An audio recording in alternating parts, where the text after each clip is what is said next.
Start streaming, and let's get this going.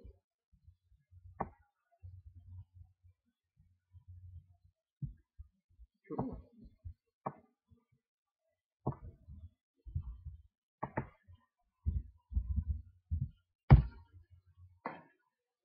All right, sweet. I think the stream is up. I think it's going. I think.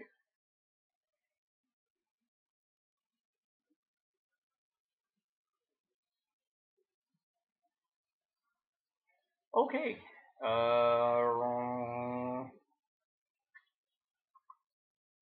Well, we'll see how many people we actually get on here, who's actually watching. But for now, what's up, peeps? This is my first live stream video that I wanted to do on here on YouTube. And as you guys can see by the topic on the bottom, it's going to be a little bit in regards to my fitness lifestyle as well as my personal lifestyle, specifically Kink. For those of you who don't know me, basically I'm just your average Joe who likes to jump on here, like to sit around, just play around with YouTube, stream video games like everybody else, and usually stuff about my fitness stuff as well as my personal life. I don't really try and get too much inside the political aspect of things because there's a lot of people already doing that, so it's not really my cup of tea. So I'm pretty much gonna go with what I already have here and go with what I know best on, as opposed to what people think I should start doing. I'm pretty much not a fan of jumping on a lot of people's bandwagons, but I do what I can. Yeah, I do what I can. Let's see. The rate's actually going pretty good. The video is actually going pretty well. It says I'm streaming. Hopefully, nobody can see me right now. I do apologize. Apparently, yes, people can see me on my YouTube channel. It is awesome. That's also kind of creepy that I'm actually looking at the video of myself that's actually on the video. Kind of weird, but yeah, it works. So for those of you who are actually checking things out, what's up, people? Probably not going to get too many people that are actually going to be jumping on, but I will say, if anybody does want to sit back and actually, ask any questions that they want on here, please feel free. I don't mind if people ask all types of questions in regards to the fitness realm or in regards to the kink realm. I have no problem trying to give out what I can. Pretty much the biggest reasons, ironically, because you see it in the background, biggest reasons why I actually like to get on camera and I like to get on this kind of form. One of my inspirations is actually right up here. Rob Williams, is because sometimes you need that person that's actually on camera and on, there, who's actually willing to sit back and go, hey, everything's okay. Let's take things for a laugh, which is kind of cool. Different aspects. Some people aren't really big fans of getting on streams and actually showing themselves for exactly who they are. Some people don't really like that. It's okay. It's a thing. One thing I will say though, in regards to this, and some things that you guys can also see from inside my, oops, wrong side. You can see in the picture over here is a lot of my inspirations, especially since I was a kid, had been stuff like Dragon Ball Z, because I wanted to go do something bigger. I wanted to do something stronger, better, faster with my life. I wanted to make myself happier. I wanted to make myself be different than what everybody else already is. With that, starting with the fitness side of things, I was a very small dude. I mean, I still consider myself a small person as is, but I was a very small individual in regards to everybody else. Really, really, really tiny. Most people who actually, hung out with me, most people who actually, played board games or video games or went to school with me, knows that I was, a really tiny guy. And I was pretty much I'm not going to say the pushover, but I was the timid of the few. But if there's one thing that I did have that was kind of weird amongst a lot of people, especially when I was in track and field and soccer, one thing that I did have that was kind of weird compared to them was a weird kind of strength. And I never really tapped into it. Most other people tapped into it. I did not, because I didn't know what to do with it. I was kind of like, okay, cool, I can lift this, I can push that. Whoop-de-doo, what's next? I had didn't know where to go at all. with that, I decided to step back and go, okay, I got to college, even joining the military. I sat back like, well, what am I supposed to do with all this strength? I mean, I don't know what to do with it. I don't know what to do with this power. Kind of have a Gohan moment where he sat back going, Dad, I don't know what to do with the spirit bomb. Push it back. Oh, okay, bam. One of those moments. But I decided to go, okay, you know what? If I'm going to do this, I'm going to go as far as I can. I'm going to go triangle ball to the wall and see where it goes. See where it takes me. From there, I've noticed that I like lifting weights.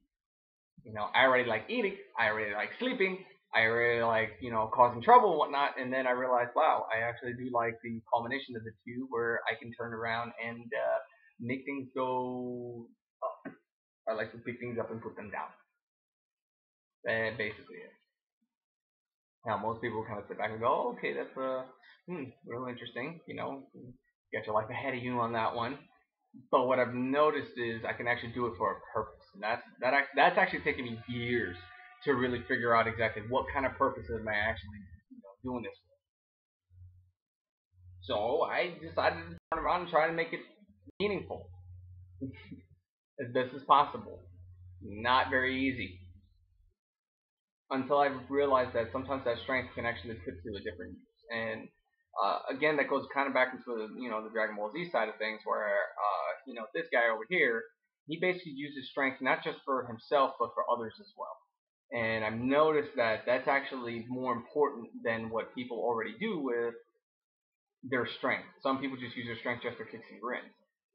Some people actually use their strength for bad things.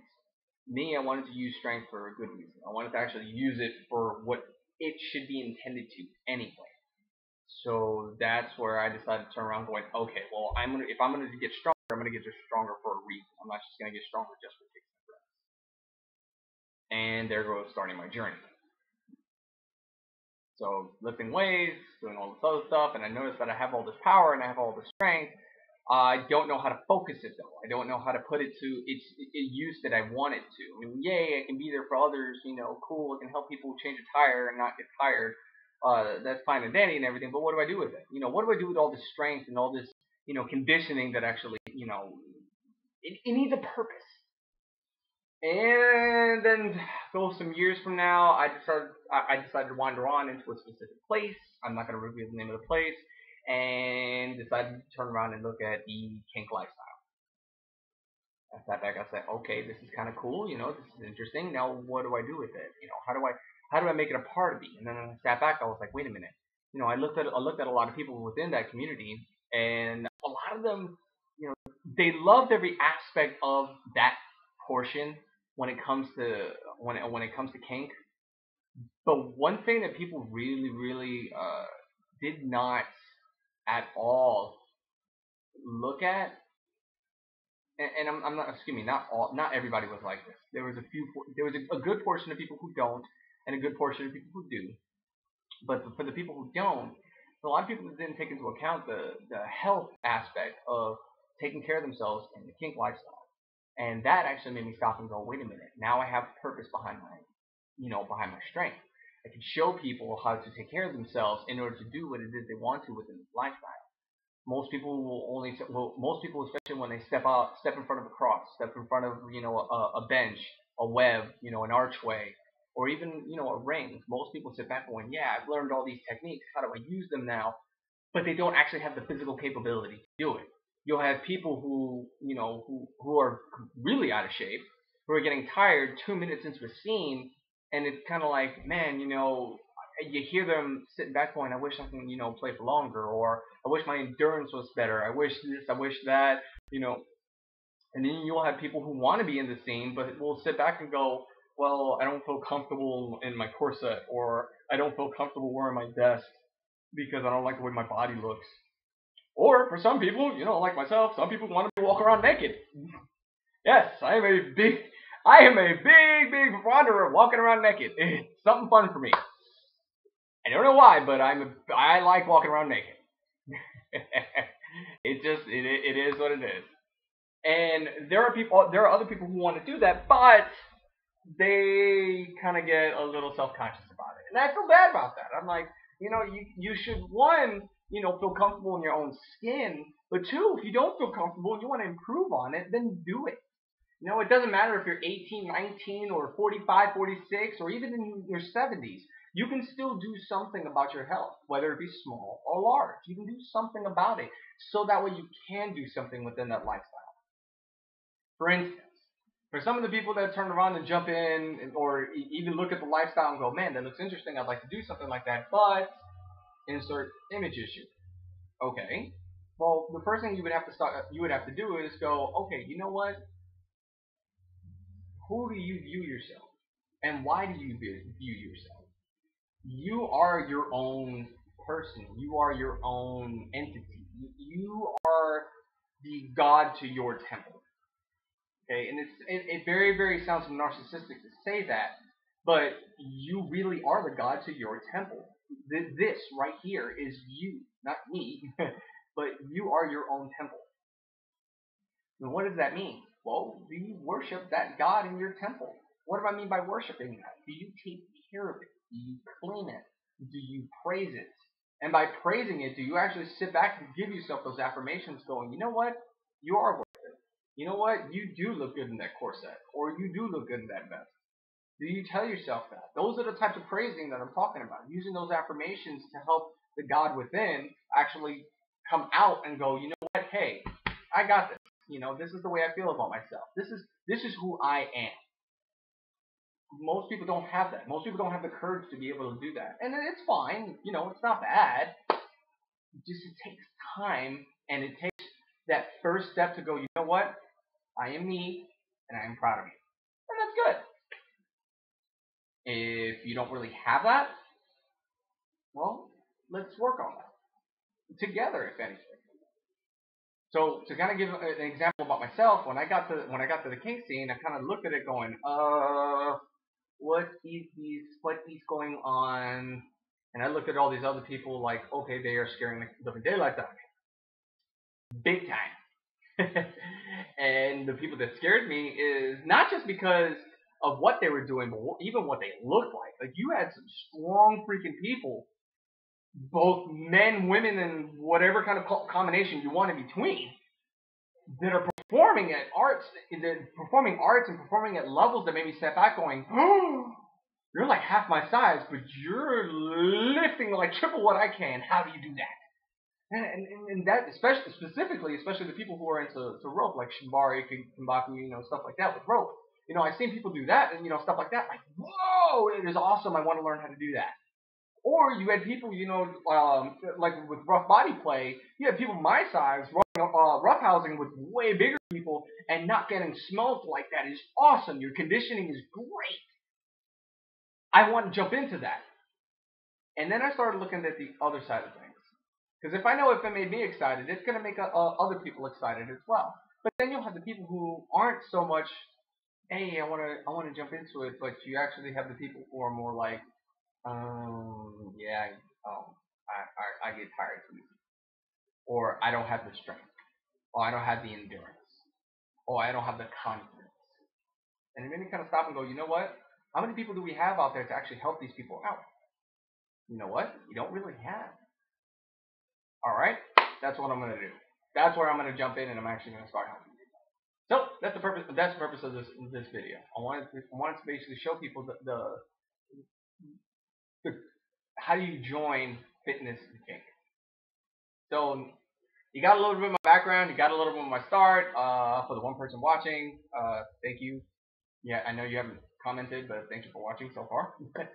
But one thing I will jump in and actually start doing now is, how do you relate the actual fitness? Well, the first thing is, what do you want to do?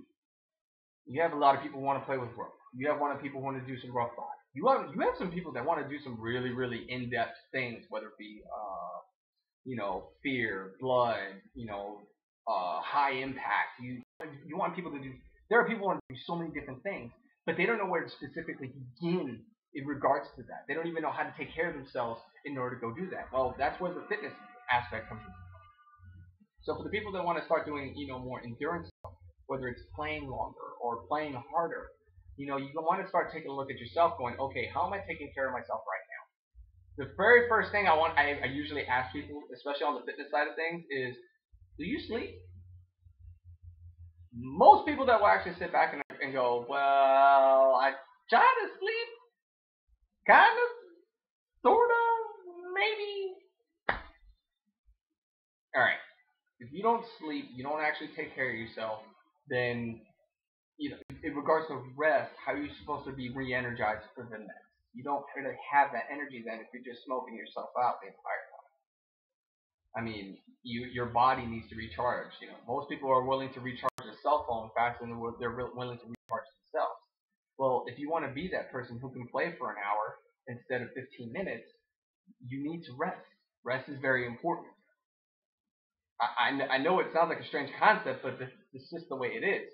You need to be able to rest.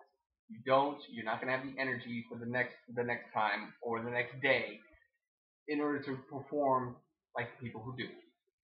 The next thing is, what are you eating? Most people sit back going, well, I eat. Okay, what do you eat? Well, I eat like 4 or 5 times a day. What do you eat? That's the biggest thing about it. What do you eat? Most people have been like, well, I try to eat clean. I try to eat my vegetables. I try to eat rice. Clean rice. Clean meat, lean meat. I try and drink plenty of water. That's nice. I'm glad. What specifically? Go in depth into it. Like for me, I don't like cauliflower. I just don't.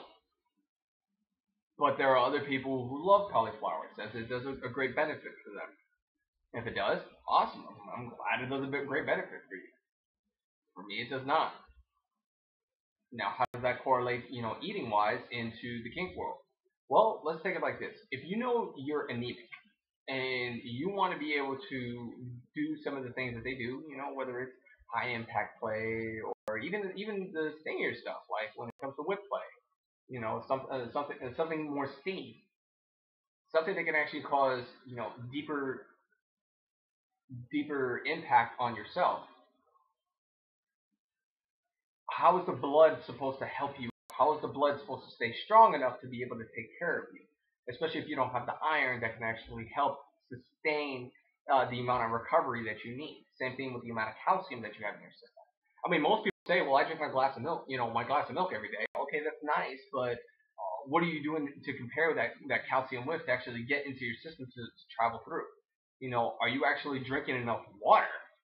I know that sounds weird, but are you drinking enough water, getting in, the necessary amount of hydration you need for your system in order for your blood system to actually pump and actually flow the way it should?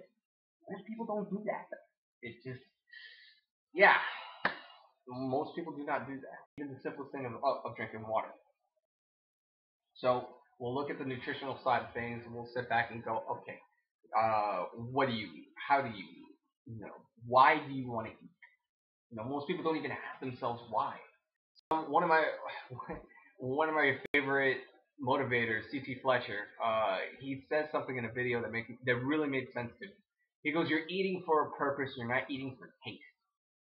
And it really got me because every time I thought about that, I'm like, okay, you know what? You're absolutely right. You have to eat for a purpose. You can't really eat for a taste. And for those people who are actually trying to better themselves in nutrition-wise, well, sometimes you're just gonna have to put away your need for your taste and actually do what's necessary in order to make yourself healthier on the nutritional aspect.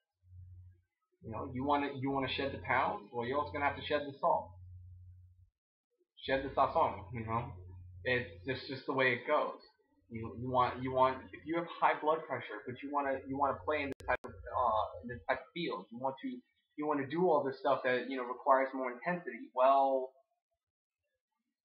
yeah, you're gonna have to regulate your blood pressure in order for you to do all that stuff, which means drop your sodium levels, which means you're not gonna be able to eat all those salty foods like you want. Eat for a purpose, not for taste. Don't get me wrong. I'm a big fan when it comes to tasty things. I'm big. I'm an extreme salt or extreme sweet person. That's how I am. Things in the middle drive me nuts. But I'm a big extreme person. Extreme salt because I like salt and vinegar potato chips. They're freaking delicious to me, and I like my sweet stuff, like very very sweet and sometimes tangy stuff, like Black Attack. Or heck, even dark chocolate. Big fan of dark chocolate. It's sweet and bitter, a little bit. But I like both sides of that. But if I'm eating for a purpose and I'm trying to take care of myself, then I have to sit back and go, okay, if I need to prepare myself for this, type of play, I need to really prepare, not just, making sure I can throw a whip correctly or making sure that I can actually fit into my vest. I got to make sure that, really inside I'm taking care of myself. My sodium levels are correct. I'm not overeating, which is going to cause me to get tired. I'm not eating, crazy fattening food that's really going to make me sluggish. That where I want to play for 20 minutes, but I can only survive for 10 because I ate too many foods that make me sluggish. So that's basically what I'm talking about in the nutritional aspect of things. Now let's get into another aspect of things when we're talking about the lifting portion. Most people like to just do regular calisthenics. Other people like to do other things like. Hold on, I think I finally have a question come up.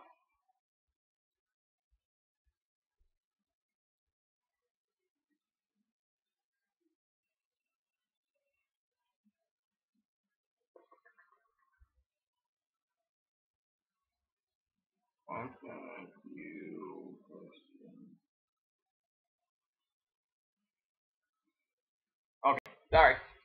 Do apologize, kind of rude to do that midstream in regards to jumping on top of here and messaging somebody.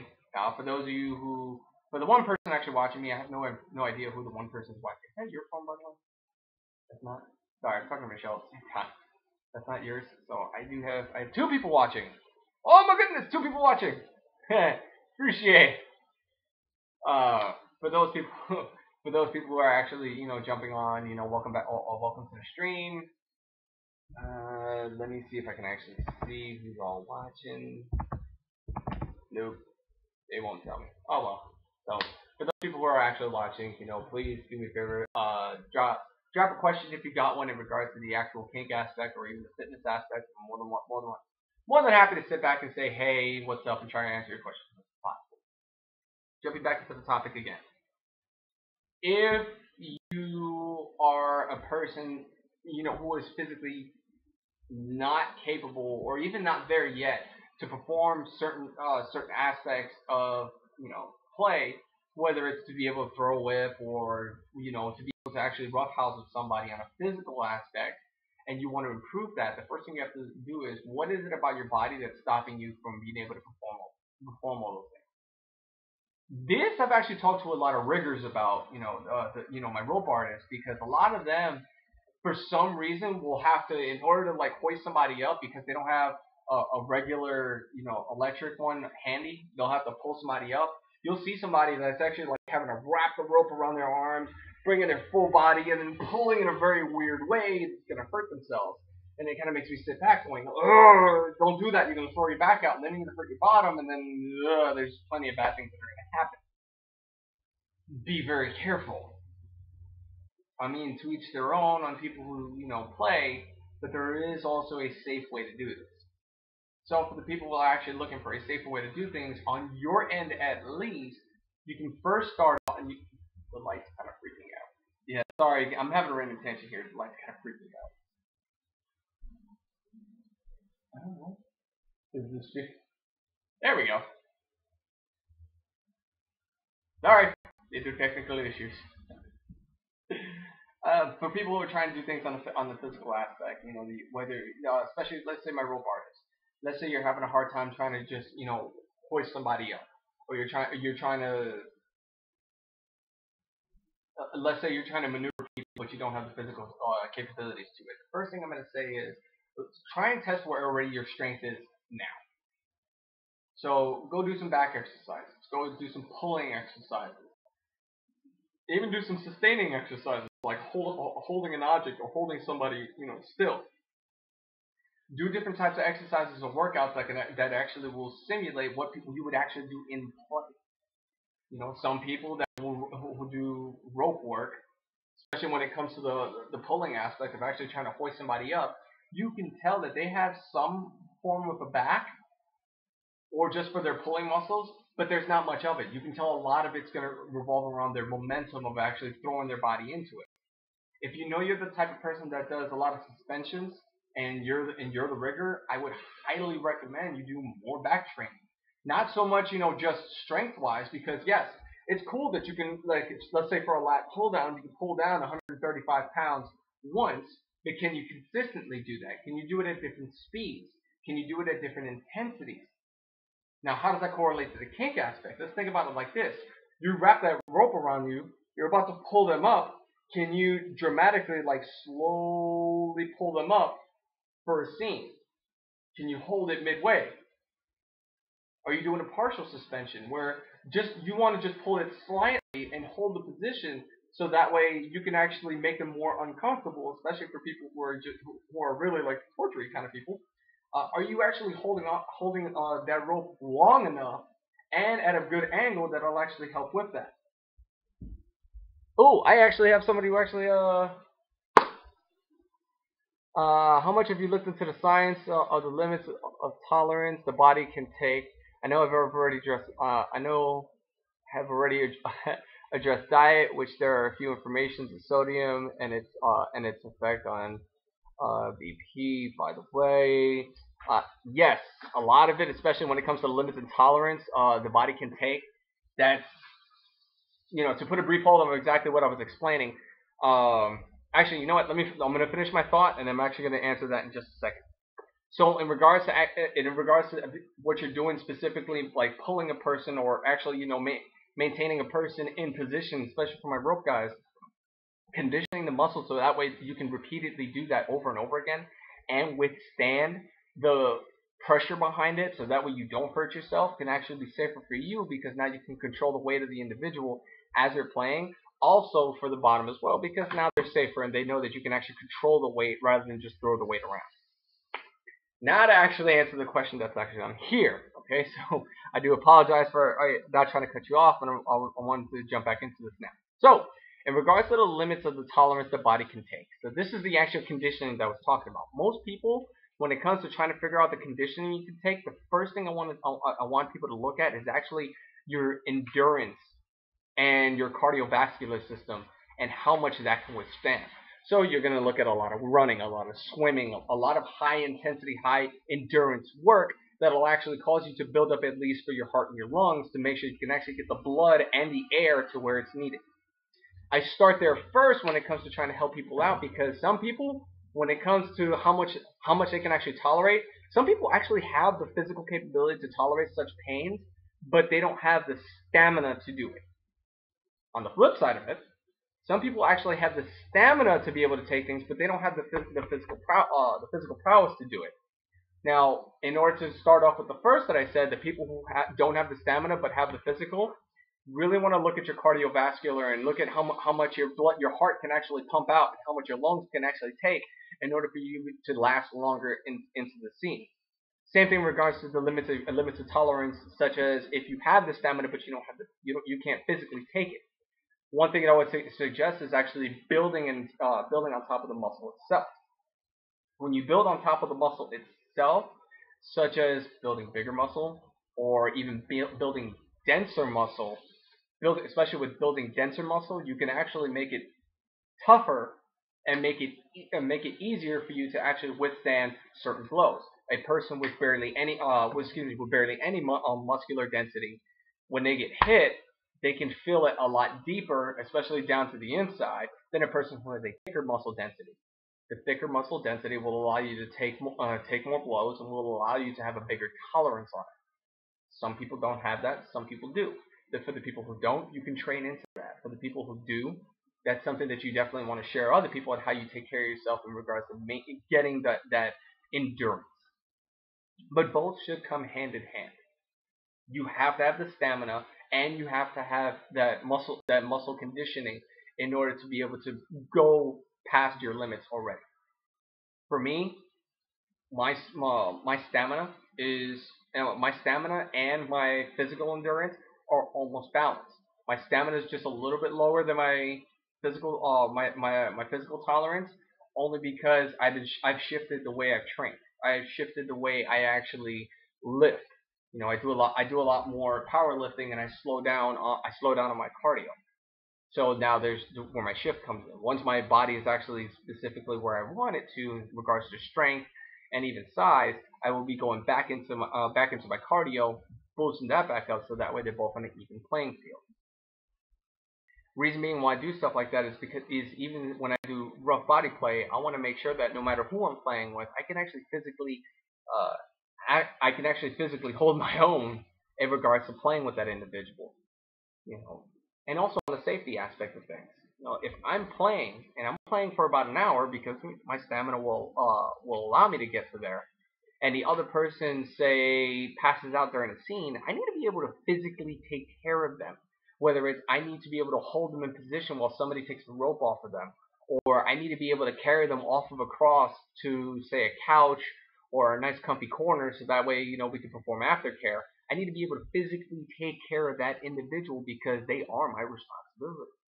The same thing is if I'm bottoming for somebody. If I have a higher endurance than the person that's topping me, and they start to kind of get a little woozy, and I'm still, pretty good, I should be able to turn around and go, oh snap, this person's getting kind of woo, and they look like they're about to pass out. Especially if I'm not restrained, I can definitely turn around before my top actually passes out or something like that. I can turn around, jump off that cross or jump off that platform that I'm on, and immediately help them out.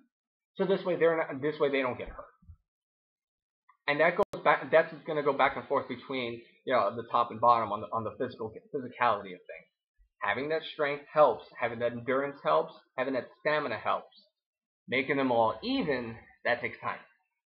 So if you know you're strong on one but lack on the other, continue doing what you're strong on, but it's time to start boosting the other, whether it's the stamina, the endurance, or the strength. Now, some things you can't train. Joints. You cannot train joints. Now, why do I say that? There's a lot of people who like throwing whips, but they've got a messed up rotator cuff. You cannot train joints. By constantly just messing with your joints, and it's the same thing like bodybuilders, especially guys who do overhead press over and over again. Or think about it kind of like a rigger who's trying to lift their partner, or somebody playing on a cross who wants to grab hold of the clothing or even their bottom themselves and try to push them forward. You may be using the muscle portions to it, but the actual joint itself, it's gonna wear and tear a heck of a lot faster than the muscle. It's going to break down very, very fast. So what do you do with it? You definitely you need to watch out how often you're actually using that joint, how much you're putting pressure on it, the direction that you're going with it. A lot of people, especially what I've seen other trainers do when they're having people do overhead arm claps, they're actually bringing their hands all the way out here, and they're having people fight the actual blade that comes just off your shoulder. They're actually having them fight that muscle, causing a grind, especially causing the way their rotator cuff sits, causing it to actually push against the walls. That's actually hurting them and actually grinding along the tendons that's also in there, which is actually doing the complete opposite. You're going to feel the burn, but it's not really a good kind of burn that you want to be feeling. So when it comes to the joints, you have to be careful in regards to taking care of those. So how would you take care of that? A lot of fish oils to help basically lubricate the joints. Okay, glucosamine also helps. Also, actually letting it rest. If you're the type that likes to play hard all the time, give yourself a rest. Give yourself a rest day, or rest weekend, or rest week if you have to. Leave that joint alone, or your joint's gonna get messed up. All right, back to the comments area. There's a misconception that if they can't see the bruises anymore, that they're healed enough for active play. The uptake of blood from the bruise doesn't necessarily mean the muscle is healed. You are absolutely right. Absolutely. Just because you cannot see the damage does not mean that you are 100% ready to rock and roll. Absolutely agree with that. You do have deep damage that you can actually get within the muscle that you may not be able to see, but it actually is there. Now, how do you take care of stuff like that, or even how do you build towards it? Well, one of the biggest things that I'm going to say is, if you know you don't see anything, but you can kind of feel something, one, I would definitely probably take care of it, keeping it immobilized, maybe doing some hot and cold treatment on top of that, as well as possible. If you really have to, say you have something deep that you can't see but you can still feel, go to a doctor. I am not a doctor, so please take what I say in regards to the physical aspect with a grain of salt and vet what I'm saying. Just like what we already do in the kink lifestyle in regards to vetting the person who you play with, the physical aspect, the stuff that I'm talking about, please make sure you vet that as well. Compare it between other studies and other scientific finds and people who actually know more than I do in regards to see if what I'm saying is true or not. Back to what I was talking about. If you have something that you feel but you don't see, and you're like, oh no, it's not bad, play it on the safe side. Now, mind you, you know your body better than anybody else. You really do. So I understand that you understand. You understand your tolerance better than anybody else, and you know how high you can go. You know how much you can scale back. By no means will anybody ever tell anybody, hey, look, you're gonna have to take it easy because the science says this way. Well, we've disproven science a lot by pushing boundaries and going the distance. Sorry to kind of Hercules on that one, but we've been able to push ourselves to go the distance in regards to a physical realm that science at the time says we shouldn't be able to, and we were able to push harder. What I will recommend is if you're going to go further and you're going to possibly push yourself harder than anybody else has, or even to be able to play harder than other people have, what I would definitely recommend is at least get checked out and at least get whatever injury it is looked at, so that way you know if it's something that's just regular soreness, kind of like a bodybuilder who knows the difference between regular soreness and actual pain, regular pain. As kind of like stated in the comment section, just because you can't see the pain doesn't mean it's not there. That's true. Actually, Michelle actually brings up a good point. If you know you're sore and you still want to play, I would definitely make sure you communicate that with your time. Okay? Especially if something is not just right. If it ain't right whatsoever and something's kind of like, my neck's kind of stiff or something like that, well, then that's something that you need to be able to communicate about. Now, what do you do in regards to take care of that? Well, sometimes different types of stretches or different types of, maybe some muscle wake-up routines, like maybe some jumping jacks or a quick thing of push-ups, can probably help, knock out the kink in your system. But, which I don't want you to do, but kind of do at the same time. Wait, I don't know how that got messed up. You know what I mean. Watch out knocking out certain kinks out of your system. The bad kinks, not the good kinks. You know what I'm talking about. In regards to getting yourself back into, being able to play. Sometimes simple stretching can actually help you out in getting back into play. Actually, stretching really does help out, especially with the different types of play, because that actually prevents injury. And again, the fitness with kink. Stretching, limbering up, hydrating, those are some simple things that you can do just right before you play to make sure that you on your physical level are good to go on that. You can actually sit back and, you know what, I drank enough water earlier, I'm hydrated, I'm good to go. In mid-play, say all of a sudden, you're working up a good sweat, and then all of a sudden you start sweating, your body's probably like at its limit saying, hey, I got nothing else to sweat out. Or if you're really getting dry during the scene, and it's been quick, you can sit back, you can actually, that's a physical indicator saying, I didn't really hydrate enough, maybe I should drink a little bit more water. Speaking of which, after talking all this time, I kind of need a little bit of water.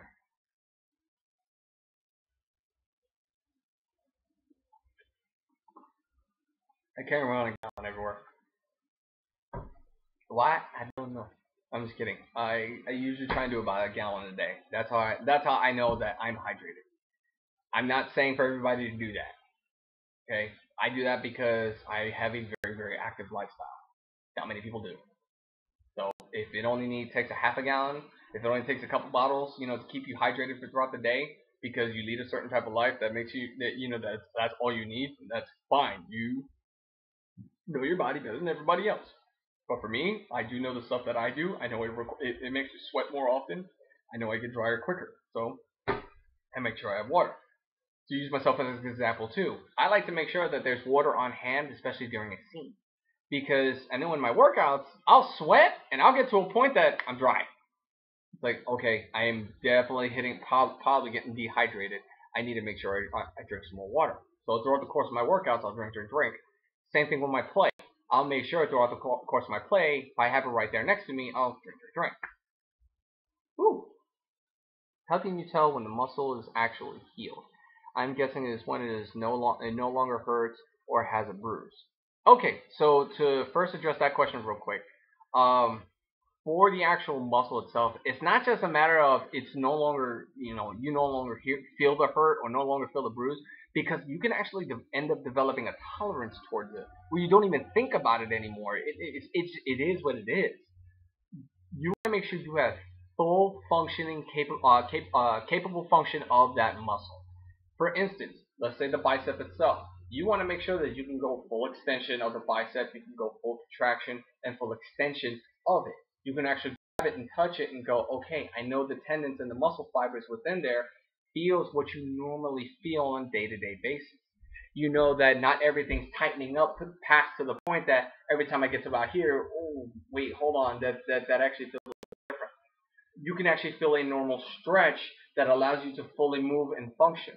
On top of that, if you flex it to the point that actually feels like, okay, I'm trying to put some pressure behind it, I can actually feel the muscle itself as one solid entity, not like a sentient entity, but one piece actually functioning on its own.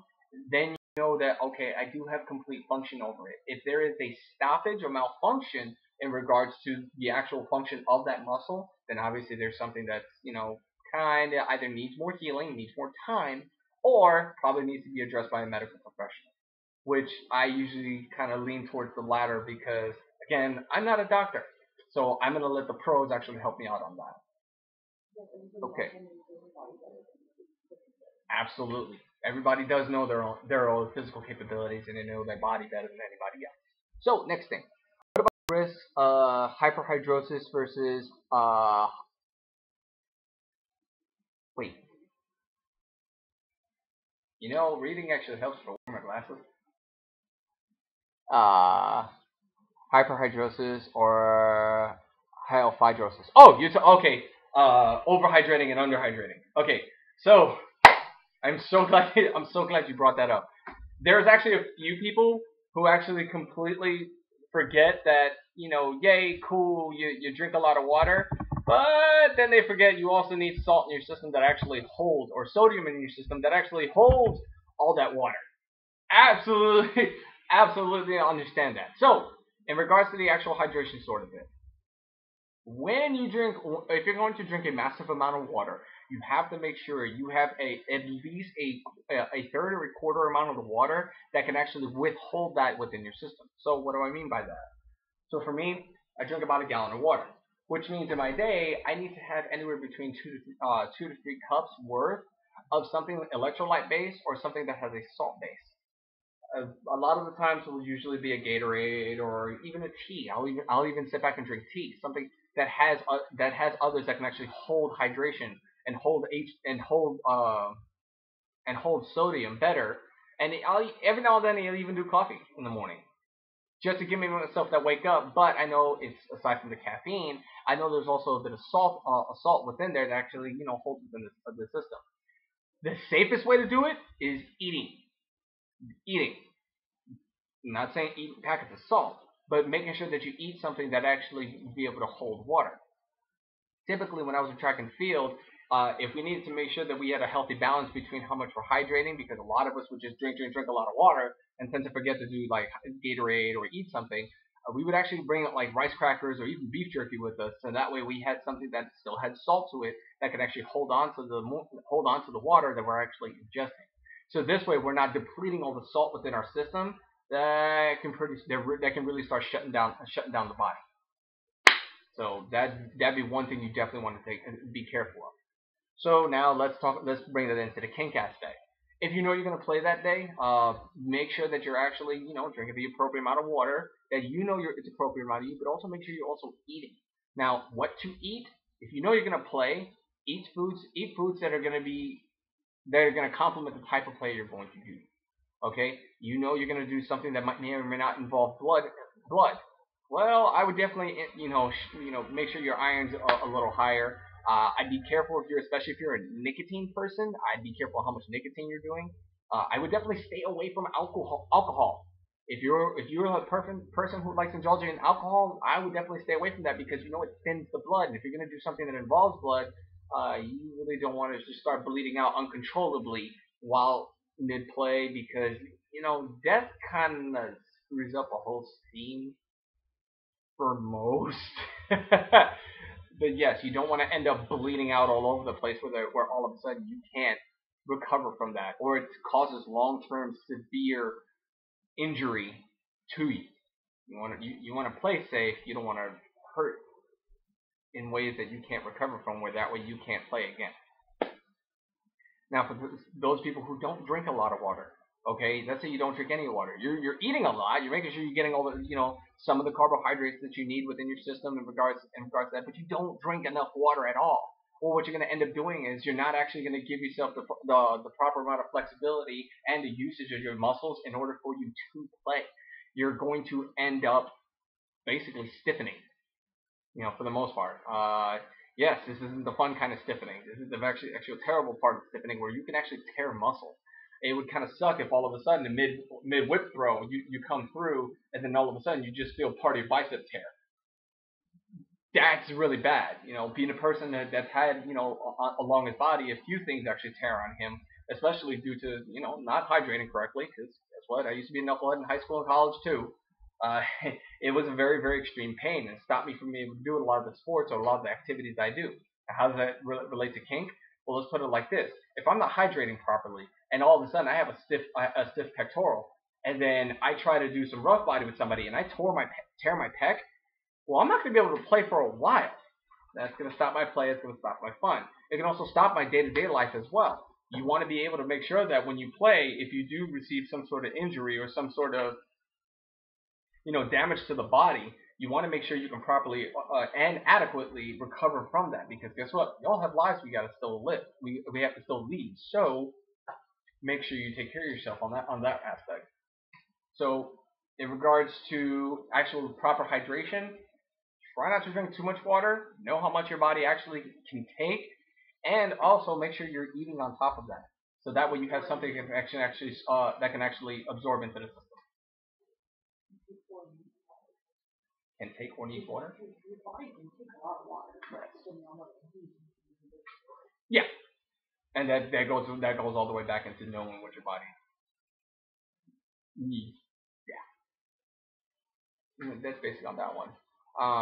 So before I continue, I do want to give a really nice thank you to some of the people in the chat section. That's actually a spoonful of salt keeps the water state down.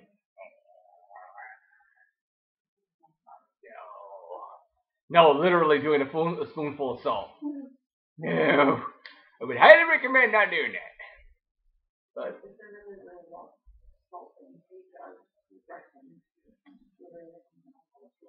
yes, but then also I would also explain, kind of like Michelle was talking about, especially if people are worried about the amount of salt that needs to stay in the system.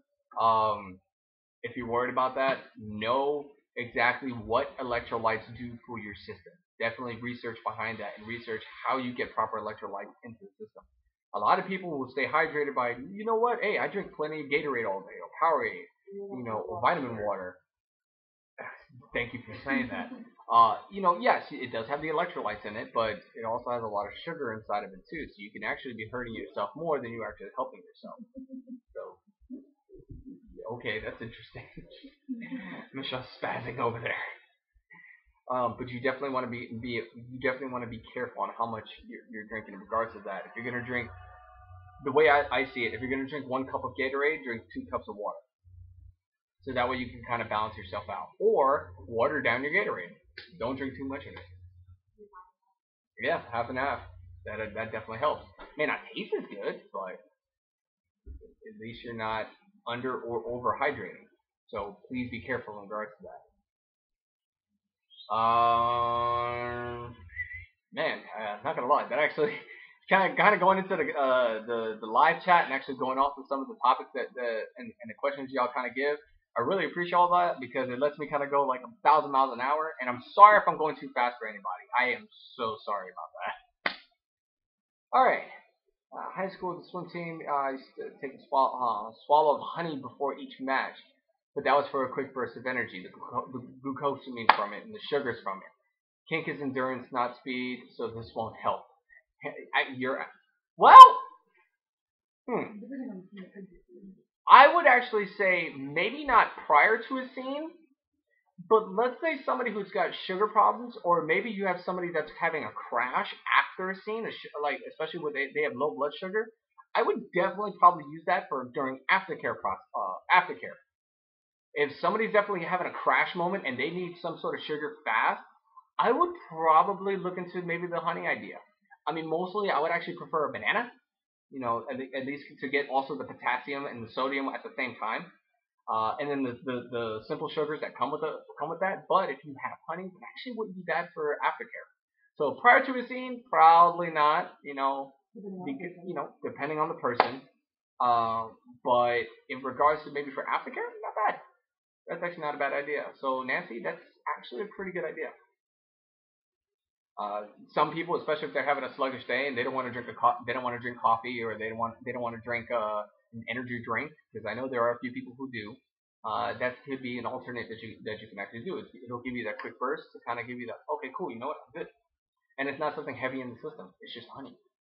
A lot of sugar you got to be careful with, but at least it's not like a monster, which is a whole bunch of other chemicals inside of it as well. So it's actually not bad. Speaking of which, okay, so it's funny because we started off with talking about the muscle aspect of things and talking about the actual fitness, but everything always goes back to the nutrition as well. That's something I want to make sure everybody understands is what you take care of on the inside will reflect on the outside. So if you want to be that person who, every time you put on your vest, you look really good, really strong in it, and you look like you're ready to rock and roll, that's nice. I'm glad you look good in that, but can you actually utilize that looks? Can you utilize that function? And if you're the type that lifts all the time and you're nice and bulky, and you look nice in your leather vest, but you can only play for like 10 minutes, you're not complimenting what you're showing at all. I by no means, I'm not no Mr. Olympia myself. I try to make sure my body is as balanced as possible, so this way I can actually play for a certain extent, or even the type of play as possible, as well as the way I look as well. And not to mention, I'm not gonna lie, I like running around naked. So if I'm gonna run around naked, I want to make sure that I run around naked how I feel comfortable. So having a pinch my nerve shoulder a lot, could that possibly be something to do with the fact that I don't drink a lot of water? Okay, so in regards to actual nerves, I do not have a very, very extensive knowledge in regards to the nervous system, so I would definitely recommend going to see a doctor that specializes with nerves and actually having them look at that specific nerve and see exactly what it does. I mostly know the difference between like your radial and your median and your ulnar and the different types of nerves and what it can do, especially in rope. But if you're talking about one that pinches in the shoulder, the best that I can say is it's probably the mobility of the shoulder itself, and also probably where the muscle actually lays and how it actually functions. Some people naturally pinch a shoulder because of the way the muscle actually grew. For instance, if you look at the front deltoid and the actual pectoral, you have a cluster of nerves within here, especially for my people who like doing pressure points. You have a cluster of nerves in here that can actually get squished between each other. If you're the type that naturally does that, it probably also means that either A, it's probably not stretched enough, so that way you have a comfortable separation, keeping away from that nerve, or one muscle probably grew a little bit bigger than the other. Now, mind you, that's just from the small amount of knowledge that I have on nerves as well. It could also be just the nerve issue itself, like the nerve just likes to fire. My best recommendation, definitely go to a doctor and actually go, hey, this is what's up with this nerve. What do you think? Now, for the people who do rope, I would definitely recommend you really study up on nerves, because depending on how long you can actually put pressure on a nerve, you can actually cause severe damage to that nerve, which can cause constant activation or no activation, basically severing, depending on how you lay your rope. So definitely, I would say make sure you study on that. I don't really do much rope, so I don't really have much knowledge behind it. But there are rope artists out there who do have extensive knowledge on this. So you can probably actually sit back and actually get with some of them who've actually studied a lot of it in order to say, hey, look, this is what this nerve is doing. What do you think? But like I said, go to a doctor. Go to a doctor. They help out a lot.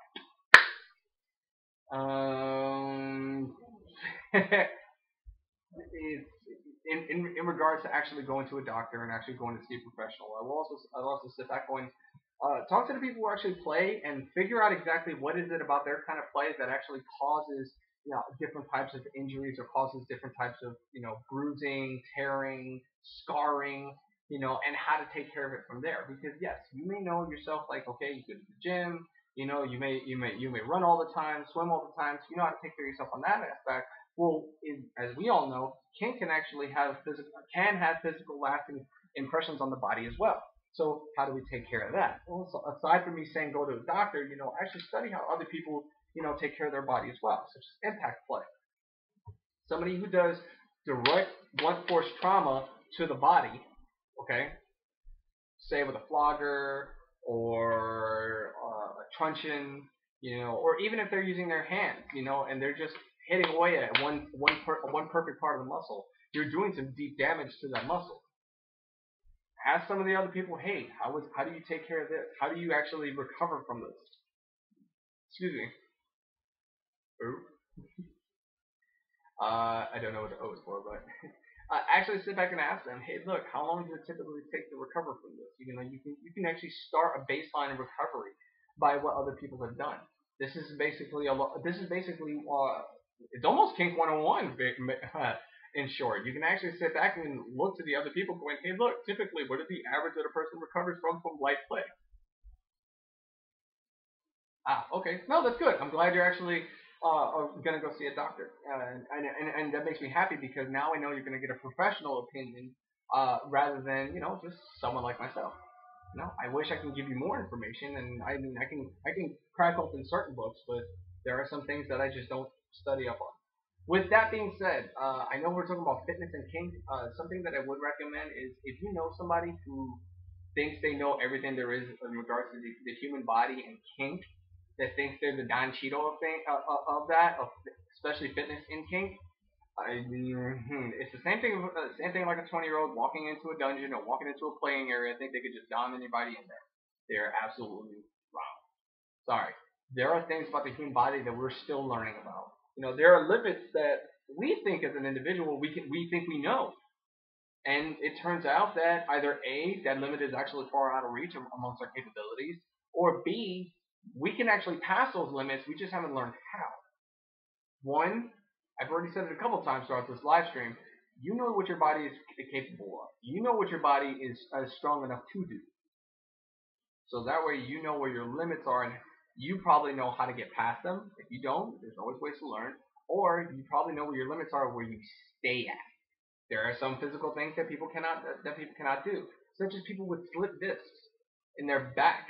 They definitely need to make sure that they're careful in regards to taking care of themselves. So they have to make sure on the skeletal structure they're not doing anything that could probably tweak the discs out of alignment. And on a muscular level, they probably have to retrain the muscles around whatever disc it is that's probably slipped to make sure it kind of compensates or even complements that part of the back that needs the extra help. So different types of training you can do on that. That's more the physical therapy kind of things. You can probably go more in depth of actually going to, say, specialists in regards to physical therapy. I mean, there are plenty of programs. There's even hospitals you can actually go to and talk to some of the doctors on, hey, I want to learn a little bit about physical therapy for myself or, say, my foot. Going to a foot doc and say, hey, help me out with this. Massive amount of research is definitely going to come into play in regards to the fitness aspect and the kink aspect. Knowing how to throw a whip is awesome. Being physically capable how to throw a whip is awesome. Being able to conjoin the two, that's a whole different ballgame. Some people are, probably have strong arms, and they like to throw a whip because they like to crack it as hard as possible. But what they don't know is the actual damage they're doing to their body. You may not be receiving the impact, you may not be receiving the pain, but what you're actually doing is you're still damaging the muscle by using it. Most people don't realize that you don't have to lift weights in order. Excuse me. Most people don't realize that you don't have to lift weights in order to do muscle damage to rebuild. There are people who do nothing but calisthenics all the time and actually have a pretty good physique doing calisthenics. That's because they're breaking down the muscle and rebuilding it from the nutrition and constant strength conditioning. Are you having fun down there? Are you having fun, Pita? Sorry.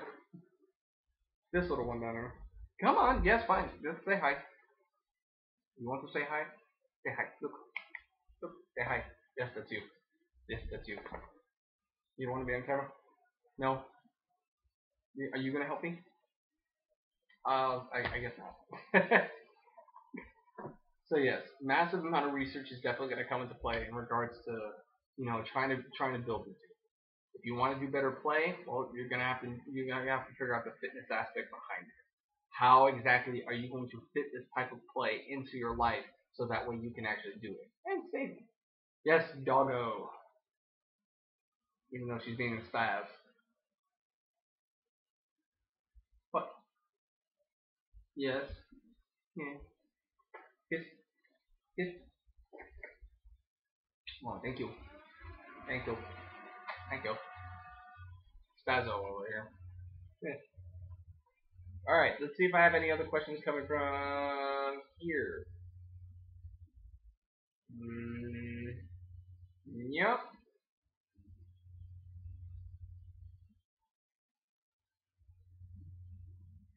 Okay. All I'm getting at this point is basically really, really bad jokes. But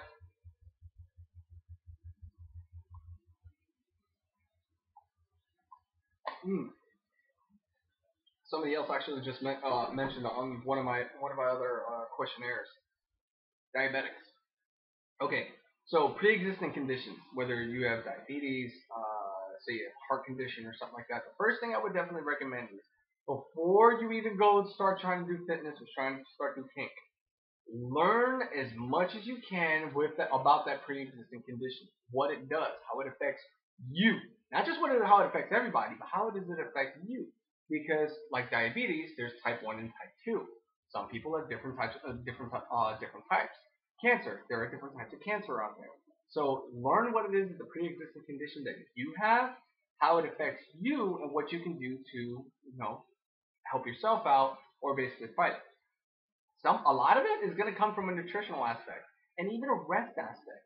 Some people, especially when they have frequent migraines, sometimes it really is as simple as just kicking back the coffee and getting better sleep.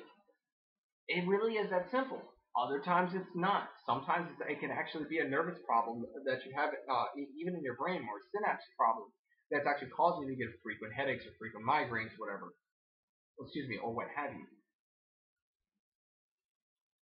And yeah, that would be the first thing, is actually learn exactly what is it, the condition that you have, learn as much as you can about it, and then find out the physical aspects that you can actually start working to build past it.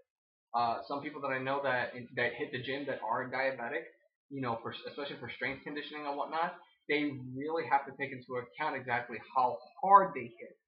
Because some people, if they use too much of their sugar with already in their system, and they start crashing in their gym bags, they already have like little gummies that'll actually give you that quick burst. So actually, to go back into the honey idea, that could be something that you can actually use for, especially if somebody's having a sugar crash in regards to that fitness aspect. So now take that aspect back into the kink things. If they want to train themselves so that way they can play longer, well, that also means that there are other things they might have to bring with them to play with.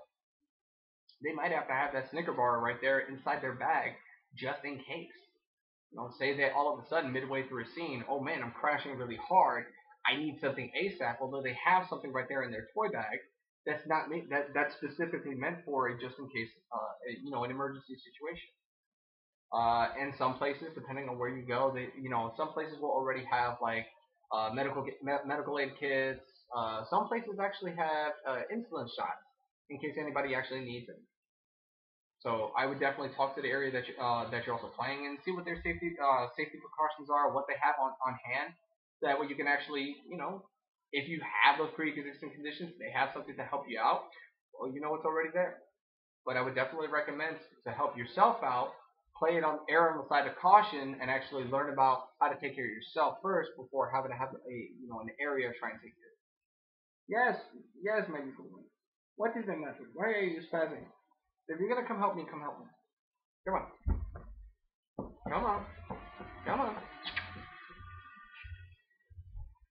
Come on. Or okay. Okay, that's one, that's two. Okay. There we go. Now I got both here.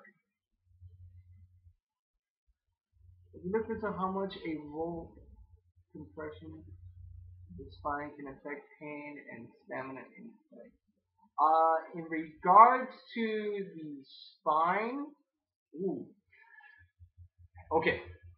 Depending on what location of the spine you have the injury in, will definitely affect exactly what kind of play first you're going to be doing, because I know a lot of people, especially with back problems, that's actual skeletal and not muscular, that are riggers. Most of them actually are only able to do a scene in regards to that for like maybe 10 minutes. Reason being is because they keep using their back the wrong way, and they end up like twisting and basically taking their discs and either slipping over or compressing them hard, so that way it causes really really bad problems. That's also going to come from how you actually manipulate the body as well. If you can't properly, manipulate the body, and you're lifting with, let's say, all back and not legs, in regard to move somebody, whether it's rough body or again with the rope thing, you're moving somebody with straight skeleton and not muscle. Well, then you're actually going to continue to do more damage, which later on down the road, your time that you're going to play is going to lessen and lessen. Now, when you play, you definitely want to understand, yes, your limits on exactly how long you can play, but the movements themselves are also going to take into account how the play itself is going to be structured. Let's look at rough body play. If you like to pick somebody up from the floor, and you're the type that likes to just pick them up, spin them around, or even just reposition somebody like that, well, the movement you definitely want to make sure you do learn how to do properly is a deadlift. A lot of people will do a deadlift completely wrong. They'll actually use their back, specifically their lower back, completely without actually utilizing their legs, which is pretty much what a deadlift actually is. Most people actually don't realize that your deadlifting actually comes primarily from your legs, not from your back. Your back is just there to stabilize you and straighten out. That is it. Now the muscle itself, especially on the mid to lower back, that's just to stabilize you, so that way you can actually keep that posture.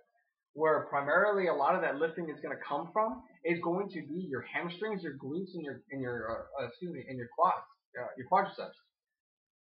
You want to make sure that you're using proper lifting techniques in order to prevent further injury. So I would actually recommend going to a powerlifting class. There are a couple classes that'll teach you how to properly do a deadlift, so that way you can adapt that same concept to lifting somebody. Same thing with let's say with a clean and press, or just the press portion. Most, especially riggers out there, they like to mess with their bottom. They like to mess with their bottoms, or even on a safety aspect. Say their bottoms are suspended, they like to give them that relief and press them upwards. Well, you have riggers that'll go straight up underneath and just press straight up, completely forgetting about the collarbone and the structure of the top portion of your body that actually houses, your shoulder blades and everything else. Forgetting where is it the actual press point is supposed to be, or where it's supposed to drive the power from. Especially because most people, if you don't remember correctly, your power, especially from you doing a press, is actually going to come specifically right here from your deltoid, from your mid and front deltoid, as well as your upper pec. So when you're pressing up, everything comes from here. Well, think about it kind of like your bottom. If your bottom's here, you've got to make sure that you're pressing them safely, so that way if they need the relief, you can give it to them, and you're also not hurting yourself, because if you hurt yourself in the process of it, well, now you have a problem in the scene itself. I've always heard that core strength is the cornerstone of body strength. Agreed. But many people forget that the center of your core is the spine. Exactly. Which also means that a lot of people tend to forget that sometimes you just have to leave it alone. I've known a lot of bodybuilders that would turn around and just a little bit of back pain, but I can work it out. Okay, sure, you're gonna end up hurting yourself. And what usually happens?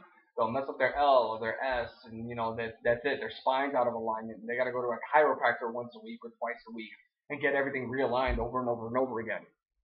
A lot of people also, because they have to compensate some muscular structure and lifting because they've completely injured the other, which will cause them to basically not be able to play to their fullest.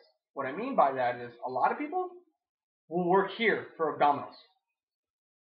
They completely forget that your core is everything around. So you have to work your lower back.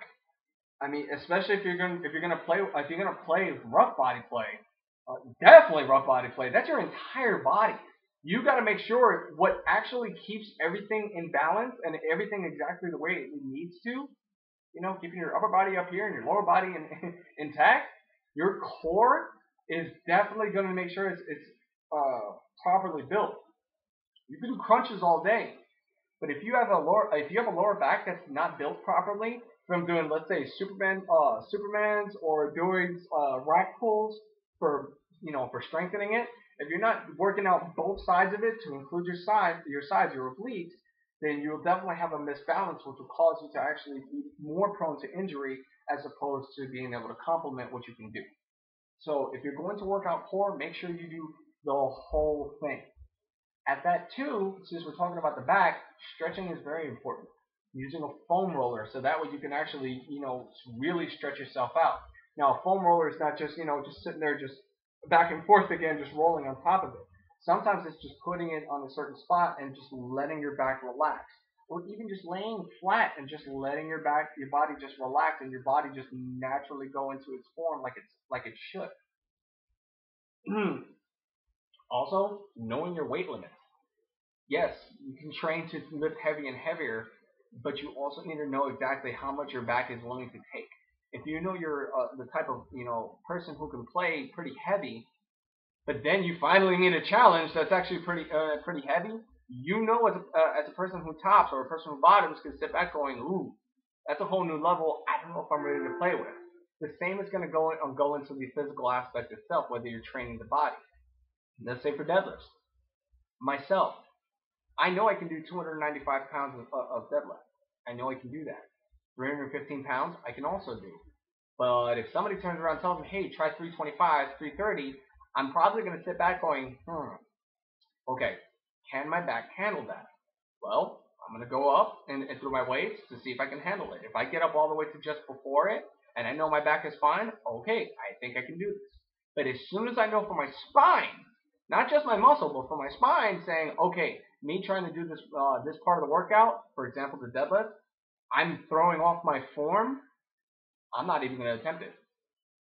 It might take me a while to finally get there. It's gonna take a good bit, but quite honestly, I'm gonna make sure I sit back and go, okay, let me probably work on this heavier portion just before the weight that I want to do, so that way I have proper muscular form and muscular structure, so that way I don't hurt my skeleton. That also is going to be also adapted into my kink, because if I'm going to play with bigger people or stronger people, I'm going to make sure I have the physical capabilities to do that, because guess what? I don't want to get hurt. I don't want harm. I don't want something lasting that all of a sudden that now I'm paralyzed from it, all because of I wanted 20 minutes to play. Not a good idea. So yes, in regards to the core itself, it absolutely is the cornerstone of body strength. You need a strong core in order to have a stronger everything else. And honestly, now mind you, this is my opinion alone.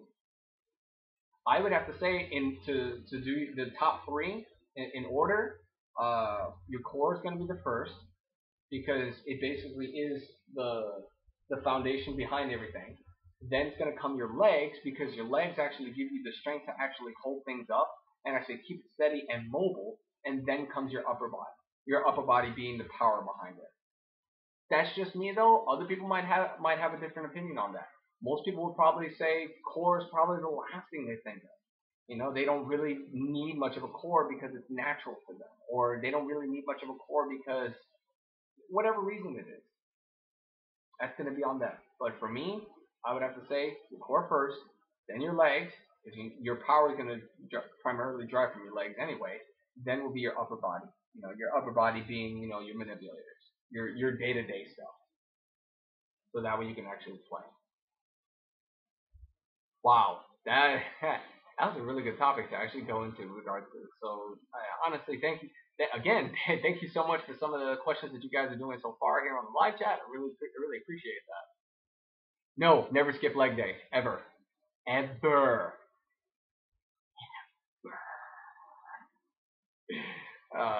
But I will say this though, be careful on how much how many leg days you have.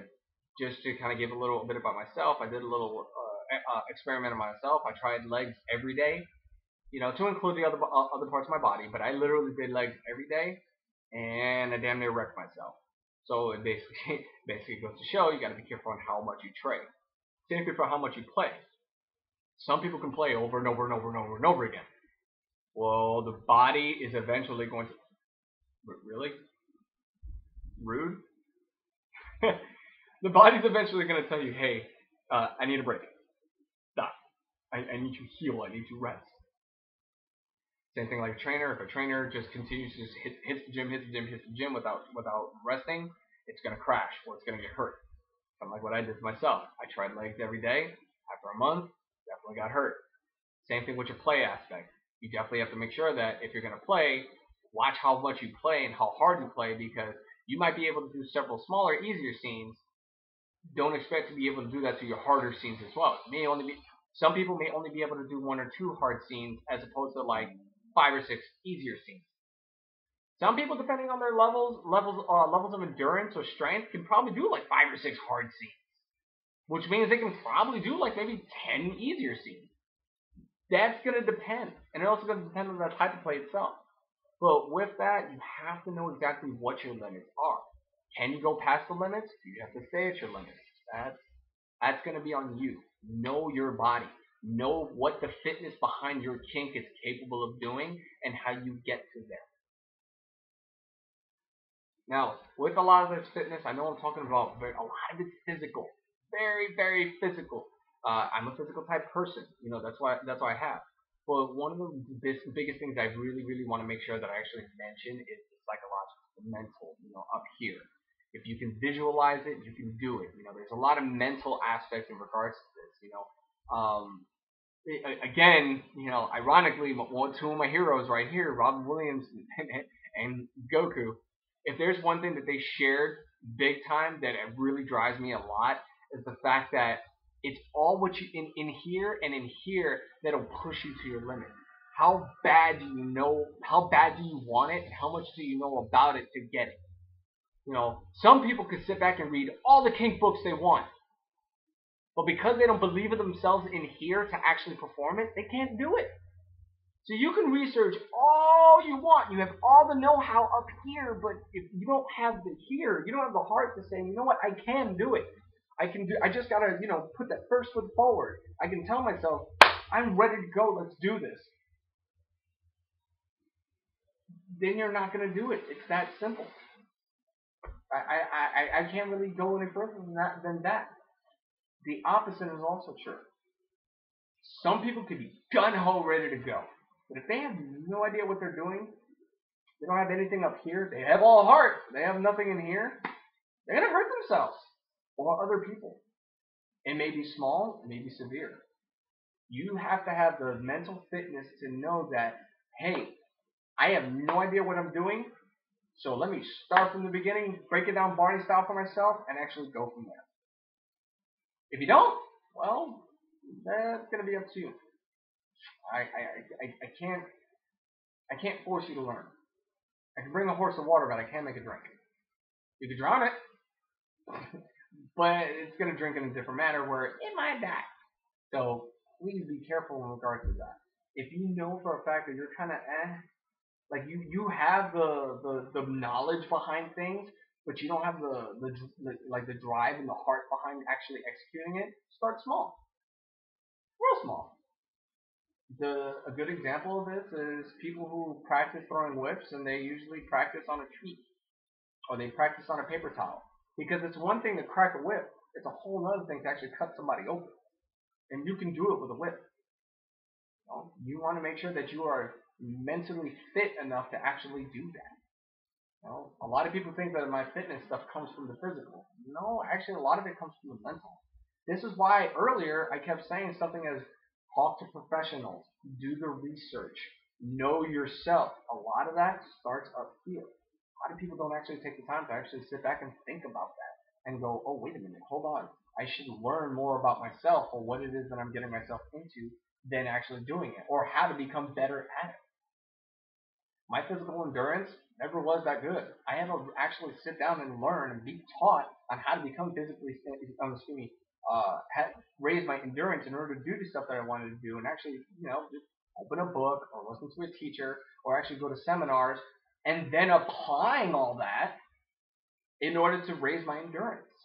Every day I'm constantly learning right now. Heck, in regards to my lifting, I am constantly learning. I had one trainer actually kind of look at me funny because he even actually looked at me going, dude, you have a certification just like I do. I'm like, yes, I do understand that. However, I'm also learning still. So are you. What's a different way to deadlift? What's a different way to do rough body? What's a different way to tie somebody? What's a different way to standing press? Fitness, in a way, fitness and kink actually go hand in hand.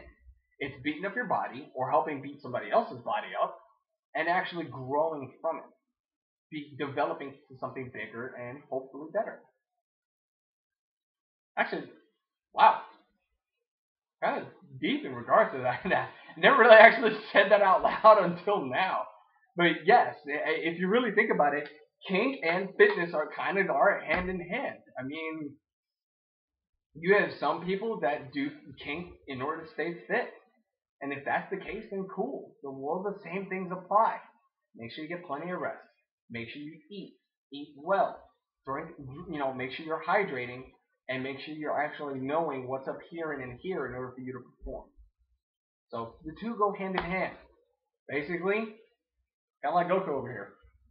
All the time. Training, eating, trying to get to the next level, resting, learning more, pushing forward. Every single day. So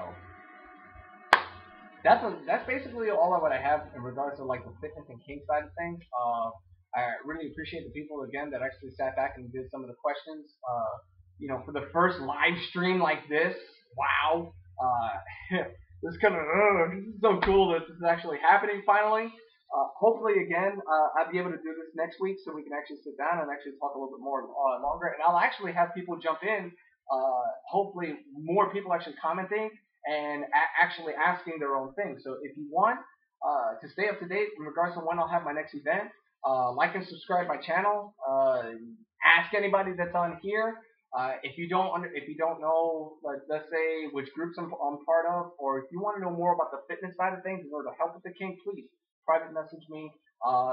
You can probably message me through here on the chat. If you came from the kink group, please, send me a private message on there. I'll be more than happy to do more, one-on-one things on there. In regards to the people who have actually asked me about writing programs for them, I'm still learning on that. So if you want, I can probably try and build you a basic program. If not, I will try and send you to somebody who's a lot more proficient than I am in order to making actual programs for yourself, whether it be nutritional or physical or what have you. So honestly, thank you everybody for actually taking the time. The people who've actually jumped on, said a couple things, and actually listened out to me. Thank you very much, peeps, and Johnny.